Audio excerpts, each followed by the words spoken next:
श्री राम की कथा जब भी चलती है और राम रावण का जिक्र होता है तो उनके धनुष कौशल का भी जिक्र होता है।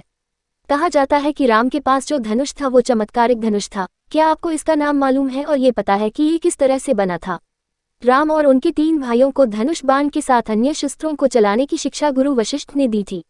तब ये शिक्षा गुरुकुल में दी जाती थी। आमतौर पर सारे धनुर्धर अपने धनुष खुद बनाते थे, बाण भी खुद बनाकर इसे अभिमंत्रित करते थे। धनुष को बनाने की भी अपनी कला थी। ये खास तरीके से बनाना आसान नहीं होता था। हर बड़ा धनुर्धर साथ रखता था धनुष। हर बड़ा धनुर्धर जो अपने साथ धनुष रखता था उसकी कुछ खासियतें भी होती थी। उसका एक खास नाम भी होता था। प्राचीन काल में धनुर्धर हमेशा अपने धनुष बाण को साथ रखते थे। ये था राम के धनुष का नाम। भगवान राम के धनुष का नाम कोदंड था। ये बहुत प्रसिद्ध धनुष था, इसीलिए श्री राम को कोदंड भी कहा जाता था। कोदंड का अर्थ होता है बाण से बना हुआ। कोदंड एक चमत्कारिक धनुष था जिसे हर कोई धारण नहीं कर सकता था। इसे तरह तरह अभिमंत्रित किया गया था। श्री राम को सर्वश्रेष्ठ धनुर्धर माना जाता था। वो जिस धनुष को इस्तेमाल करते थे वह औसत मनुष्य की लंबाई से ज्यादा लंबा था। कहते हैं कि इसे उन्होंने खुद ही बनाया था। कोदंड एक ऐसा धनुष था जिसका छोड़ा गया बाण लक्ष्य को भेद कर ही वापस आता था। पौराणिक कथा के अनुसार एक बार की बात है कि देवराज इंद्र के पुत्र जयंत ने श्री राम की शक्ति को चुनौती देने के लिए अहंकारवश कौवे का रूप धारण किया। ये कौवा सीताजी को पैर में चोंच मारकर खून बहाकर भागने लगा। इसके बाद जब इस कौवे को मारने के लिए राम ने धनुष पर तीर चढ़कर छोड़ा तो इंद्र का बेटा जयंत डर गया। उसे जब कोई भी नहीं बचा पाया तो वो वापस राम की ही शरण में गया और माफी मांगने लगा। राम ने उसे माफ कर दिया। श्री राम को सर्वश्रेष्ठ धनुर्धर माना जाता है।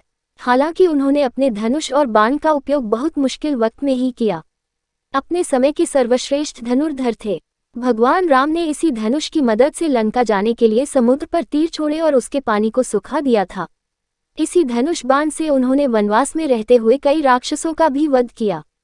इसी की मदद से उन्होंने रावण की सेना का संहार किया। राम अपने समय के जाने माने धनुर्धर थे। उनका धनुष उनके अलावा कोई छू भी नहीं सकता था।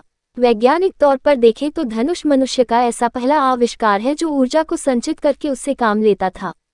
धनुष स्थैतिक ऊर्जा को गतिज ऊर्जा में बदल देता है। वैसे अगर वैज्ञानिक तौर पर देखें तो धनुष मनुष्य का ऐसा पहला आविष्कार है जो ऊर्जा को संचित करके उससे काम लेता था।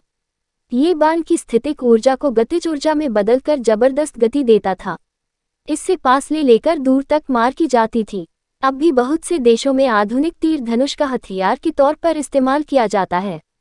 अब नई तकनीक का इस्तेमाल करके आधुनिक धनुष और तीर बनाए जा रहे हैं। आर्चरी अब भी आधुनिक खेलों में शामिल है। संसार के सभी भागों में प्राचीन काल में मानव इसका बड़े पैमाने पर इस्तेमाल करता था।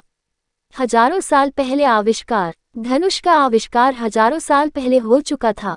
माना जाता है कि इसका आविष्कार पहले भारत में हुआ और फिर ईरान के रास्ते बाहर दूसरे देशों में गया। प्राचीन समय में सैन्य विज्ञान का नाम ही धनुर्वेद था, जिससे जाहिर होता है कि उन दिनों युद्ध में धनुष बाण का कितना महत्व था।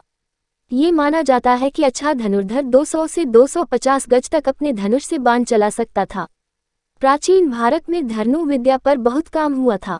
इस पर शोध करके कई किताबें लिखी गईं।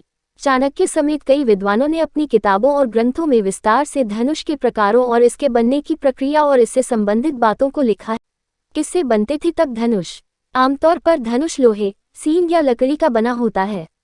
अब इसे कार्बन का इस्तेमाल करके काफी हल्की बनाया जाता है। धनुष की डोरी बांस या अन्य वृक्षों के तंतुओं से बनी होती थी।